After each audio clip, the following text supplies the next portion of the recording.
And hello, everybody. Um, Sorry about the image quality. This is the computer at my office rather than at home at the home office, so it's not quite as good.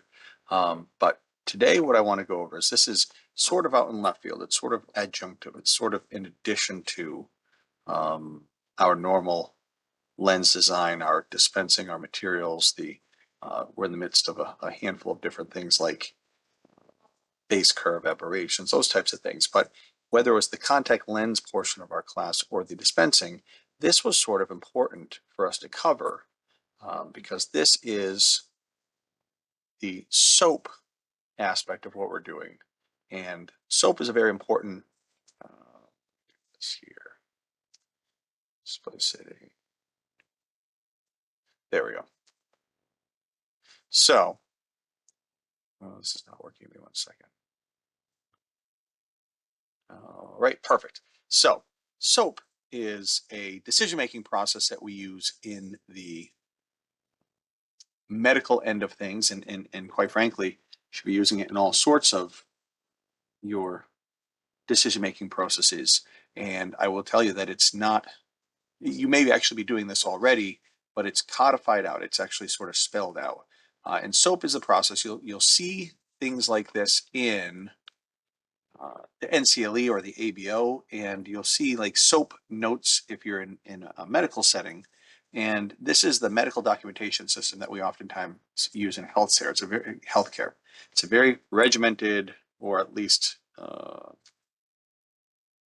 a system in which we go in a specific order for a specific reason to come up with our best idea or our best diagnosis for what a problem may be and what we're going to do about it. So this gives you a way to systematically address complaints in a healthcare setting. And it doesn't have to be healthcare, it could be just about anything.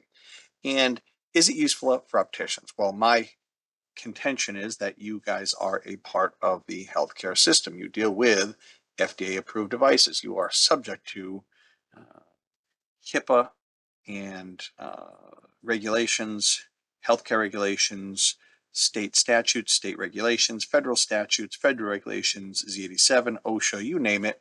I would argue that you are by definition dealing with these types of devices and dealing with the public and dealing with insurances and what have you, that you are in fact medical providers or part of the medical establishment.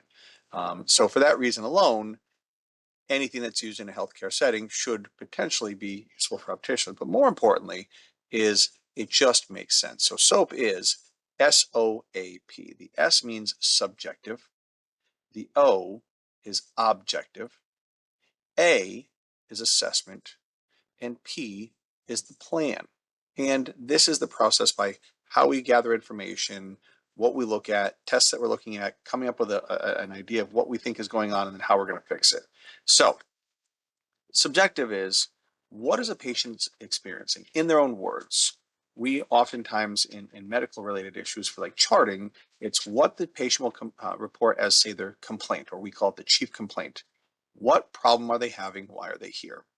Now, the first part is to find out what the patient is experiencing through their own words.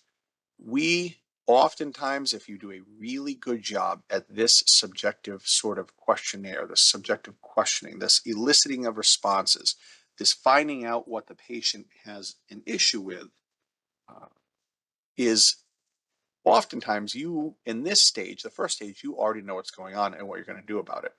So if we were doing an eye doctor, for example, the doctor is looking at a new complaint of a red eye, or pain, or discomfort, or itchiness, or loss of vision. Or if it's a regular doctor, I have pain in my knee, or I have a headache, or I'm unable to walk comfortably. Whatever the case may be, I have this rash on my skin. These are all what brought them in. For the optician, we feel these all the time. Complaint of blurry vision with their new glasses, or I don't like these contacts. I don't see well. They're uncomfortable. They dry out. The reason why they came in is what we're trying to elicit. So let's use the eyeglass end of things. A patient comes in and complains that they simply can't see out of their glasses that you recently dispensed. How do you handle this? And some of you may say, we'll remake them, or we'll double check them, or we'll give them a refund, or we'll tell them to go go out and just get used to them because it's the right prescription. Well, I would submit that you are doing sort of a Sherlock Holmes. You're doing an investigation as to whether, or like what they're really experiencing. You have to do more than just take their first initial complaint and run with it. So what do? You ask more questions. You have to investigate what subjective concerns and get more input from them. So again, I can't see out of these glasses. That could be a million things. It could be nothing. It's what did they mean by what they're saying? And oftentimes the patient may not even be able to fully elucidate what it is they're having problems with. You are going to have to draw it out of them. You're going to have to ask probing questions. You're going to have to sort of work with them to find out what the core true issue is. So we're going to ask probing questions. What questions would you ask? I'd give you a second to try to say, in your own opinion, what would you ask and in which order? Uh, uh, uh, and there's really no wrong answer. But when we do this, I would submit to you that we would use sort of this acronym, FOLDARQ, or some variation of it. F is for frequency. So again, is it all the time? Is it occasionally? Is it beginning or end of the day? Like the frequency is how often does it happen? If you said, I can't see out of my glasses, but it just started this afternoon and it happened once, or it happened 3 weeks ago and it never came back, or it's every single day, what have you. How often is it happening? Is it occasionally? Is it all the time? Is it daily? Onset, when did you first notice it? When did it start? Was it recent? Has it been long-standing? Was it since you picked up the glasses? Was it something where the glasses were fine for a few weeks and then suddenly they changed and it was not when I got the glasses, but it's sometime after? These questions, when did it start? How frequently is it occurring? Those are two key aspects. For glasses, I don't know that there's a more important issue other than location. What is it? Is it the right eye? Is it the left eye? Is it the top of the glasses, the bottom of the glasses, looking far away, up close? Like, well, if it's blurry vision for troubleshooting purposes, is it blurry in the right eye? Is it blurry in the left eye? Do you feel that it's in both? For glasses or eye-related issues, laterality is important. Where specifically is the problem? Duration, well, once it triggers, once it starts, how long do your symptoms or how long does your complaint last? And this is important because if it happens for a short period of time or short bursts or it's a long-standing, you get the idea.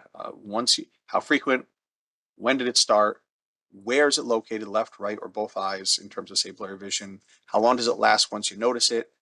Um, Associated signs and symptoms. What other complaints occur with your chief complaint? For eyes, maybe blurriness. You could be asking for dryness, itchiness, pain, double vision, grittiness, headaches, glare, you name it. Like, what else are you noticing when you notice that? Sometimes related, sometimes they're not, but you got to do the digging.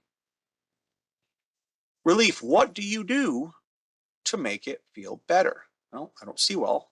They hurt my eyes when I read. I take them off. Or for contacts, they're uncomfortable, but I take them off. But if you take them off and it doesn't help out, it's important for us to know what we do. If we don't read up close and we only read far away, and it seems to be better when I'm not looking at up close, you tell me what you think makes it feel better. And finally, the quality. This is an important one. Again, is it all the time? Is it stable? Is it getting worse since it started? If it was a sudden onset, it's getting worse. If it was a slow onset and it's gradually getting worse. If it started bad but it's now getting better, these are all very important aspects to look at. So that's where that sort of fold arc sort of came from. And again, do you have to do it in this order? No, not necessarily. Maybe you do location first for glasses, but try to hit each of these and you can come up with an awful lot of information before I would argue that this should tell you more often than not what the problem is already. But we're not done. We just don't take their word for it. The next is we order some tests or we try to find some objective measurements for comparison or for evaluation or for investigation. So that's where the O comes in. Objective. Here's our data collection. So it's anything that we can verify without the patient telling us about it or giving us their sort of subjective opinion or feelings or what have you. What would objective data collection look like? Well, if you're doing medicine and you're a physician's assistant or nurse practitioner or a medical doctor, you can order an x-ray. Is your arm broken? Well, let's do a test and see what it says. Run blood work. Let's see what the blood work says about blood glucose levels or CVCs or SED rates or those types of things. Eye doctors can order visual fields, OCTs, they can order pachymetry, they can order all sorts of stuff. So we can do keratometry, we can do topography, OCT, visual fields, you name it. If you're in a tech position for your doctor, that's ordering the right tests based on the complaints that you had to see if we can fine tune our diagnosis to find out what's causing the patient's issue. For eyeglasses or contact lenses, or opticianry rather, anything we can measure to help collect more data will allow us to determine the root cause. So neutralize the prescription. Take a look and measure the glasses. I want to look at the distance, the PD, the prism, the ad, adjustment, material, base curve, multifocal design. If it's contact lenses, the material, diameter, base, back vertex power, peripheral curve design. And I would also argue not just the existing pair, but look at their old pair. If there's an old pair of contacts, take a look at those. If there's an old pair of glasses, compare those. Same thing, look at all the different bases. And you may be able to find, based on their complaint and what you found out from this objective measurement, like what did you measure? You didn't ask them what they felt the power was. You measured the power. You measured the prism. You measured the fitting height. You measured the PD. You measured the prism. You measured all that stuff. You measure the working distance in a ruler. If you want additional testing for your contact lenses, say, I'm going to look at the slit lamp and take a look at what it looks like objectively to me. Do I see redness? Do I see irritation? Do I see increased tear breakup time? Look at the topographer. Has there been change from the original keratometry or corneal appearance to now? Those types of things. These are all objective data collection. Once we have their complaints and we've delved deeply into trying to fine tune and really hone in what the core problem is, once we've gathered all our objective data, now do you do all the tests every time? You don't always. For us, we would always neutralize the glasses, but are we always going to run topography, or are we always going to run every single test under the sun? We generally want to judiciously, wisely choose the time and effort we're going to spend on these objective tests, not just run every test under the sun. After we've done all this, we've asked the patient, we've gathered the sufficient data, we've analyzed it all, you're now going to take your knowledge, your experience, your expertise, your professional interpretation of the data, and you're going to say, this is what I think it is. In our case, they don't see well. What was happening? Well, I look far away, it's fine. I try to read, I can't read well. It's not clear, I have to hold the reading material too far down, or I have to hold my chin up. Well, that generally would indicate, and you measure it up, you dot the PDs up, you measure the fitting height, and when all is said and done, you realize that the fitting height was just fit a little bit too low. That is our working idea of what the most likely cause of this patient issue is. Once you think you know what it is, what are we going to do? Once you've gathered the data, sifted through it, you came up with a professional, best explanation for what the problem is and what the cause is. Now we have to come up with a remedy. We've got to come up with a solution. We've got to come up with a treatment. And that could be, I'm just going to adjust or modify the glasses. I'm going to change the nose pads to bring the seg height up.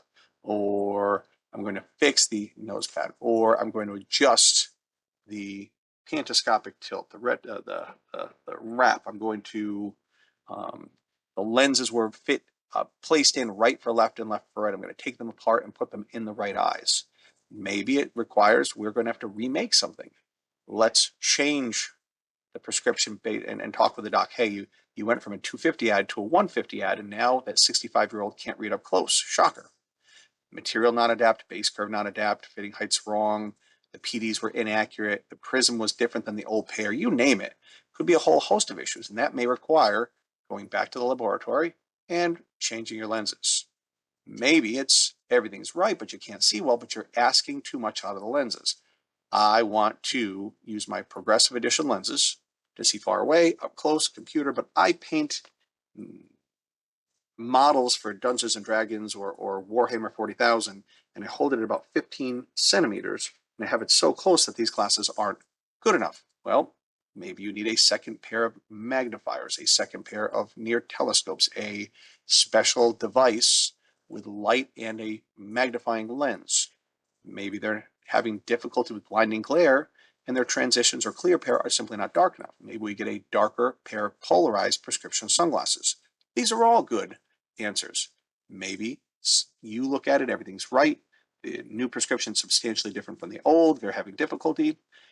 If you've gone through all the things and you've looked at them all, in 90, 80, 90%, depending on who you're working with, should be solved with adjustments, remaking, additional pairs. If all else fails, send it back for a prescription check. Maybe they just did it wrong. And they said, which is clear, 1 or 2, they asked wrong. Maybe they wrote it down wrong. Maybe they just didn't, out of thousands of patients every year, there are some that do in fact get a prescription that is suboptimal. Just potentially throw back to the OD or the cutter, the ophthalmologist, to re-refract if that is in fact the case. Now, here's sort of the caveat. Here's the warning. There are some cases that it's absolutely essential that you know that you have to refer back, not just for an RX check, not just for a recheck, but for something that's potentially catastrophic or blinding or could kill somebody. Sometimes something very innocent sounding can have really serious underlying conditions. So in the parentheses, there's a example of, imagine it's poor vision, they blame on glasses, they come in, I can't see out of these, and you start asking, yes, I could read out of them initially. Yes, they were fine, but I had a sudden onset of bad or lost vision, or it's mostly in one eye, or I had floaters and flashes in that one eye, and now I feel like it's like a curtain's coming down. That's not an eyewear thing, it's likely a retinal detachment. Sudden onset double vision could be a stroke or a bleed or a neurological issue. Sudden loss of vision could be a blood stroke of some sort or a blockage somewhere in the eye or by the optic nerve or by the retina. You may require a prompt referral to save their vision. Do not pass go, do not collect $200, so never be afraid to refer immediately if that's indicated. In some cases, lack of referral could make them go blind, or in some cases even make them die. We don't want that. It's by the data collection, the probing questions, the subjective portion is so important, as is our objective. And every once in a while, what could be some of the other issues? Maybe you just refund the purchase. I don't know that I refunded more than 4 or 5 in my whole career, but there are some cases that because of the patient, their lack of loss of trust because things go back and forth, or because their expectations are too high, or there has been something going on where it isn't working, you may find that the refund is really the last resort. And when somebody gets mad at you, and they tell their friends that they didn't like it, and at the end they ask, what did they do for you? And they said you refunded all their money. It's really hard for them to say, hey, this is they're bad people. Well, you did everything you could. If, however, you find yourself refunding an awful lot of things left and right, once a week, once a month, once a couple times a week, you may want to take a very close look at your practice. How are you selling? How are you measuring? How are you educating? How are you dispensing? If you have a lot of refunds or remakes, this may not be the patient. It may be 90% of all my problems, or most people's problems, tend to be staring themselves at the mirror. We have to sometimes look at our own practice policies to see if that's the issue. And that is all she wrote. So that was sort of the S.O.A.P evaluation, or the S.O.A.P sort of lesson. And it's a little bit of a detour. It's a quickie, but it's important because you'll see it on NCLE. You'll see it in real clinic. You'll see it in real life. And I feel like it's a very valuable sort of thing to keep. And you're already probably doing something like it, but to really see how it's honing in to make you more efficient at decision making when it comes to glasses, remakes, contact lens complications, revisit, those types of things. It's very important. So hope that helped, and we'll see you on the flip side.